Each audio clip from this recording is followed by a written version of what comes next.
Learning how to use the ground for movement in life and playing is really powerful. For playing and performing, it allows us to look effortless as we perform. It supports fluid technique and a whole variety of sounds, colors, and dynamics in our playing. One way to practice this is to practice first without the instrument. Have your feet hip or shoulder distance apart, bend knees and hip joints. Allow your arms to rest at your sides with your elbows bent. We're going to use the inside line of the foot, and by pressing into that inside line, we're going to rotate in the opposite direction.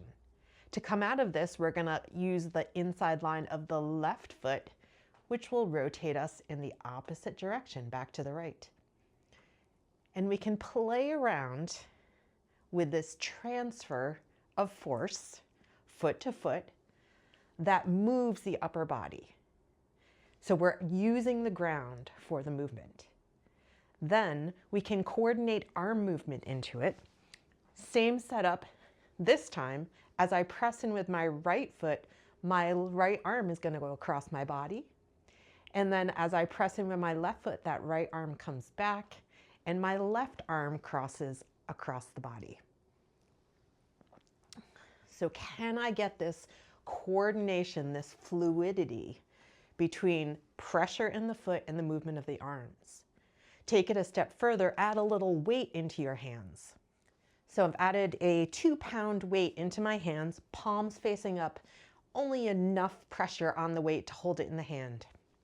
And we're going to do the same thing, pressing into the inside line of the right foot, the right arm and weight crosses the body, and then using the inside line of the left foot to move to the right and let the left arm cross the body. Practices can include, can I make this fluid? Can it be continuous? Can I be an observer of force coming through my feet and moving my whole body, not actually doing it? Then we can bring the instrument into the equation. Same setup, instrument to collarbone to face, and we're going to use the feet to rotate us again, now with an instrument in our hands.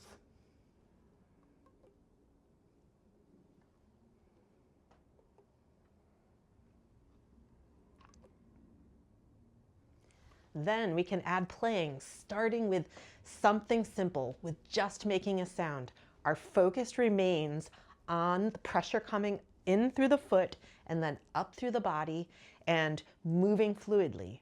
When that starts to be comfortable, we can add a little more complexity into it, eventually taking it to our repertoire by phrase, by section, and then eventually by piece.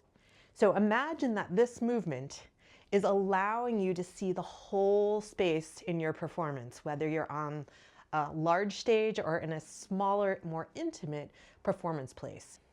This movement supports the long musical line. It supports fluid technique and just the right movements for playing exactly what you want on stage.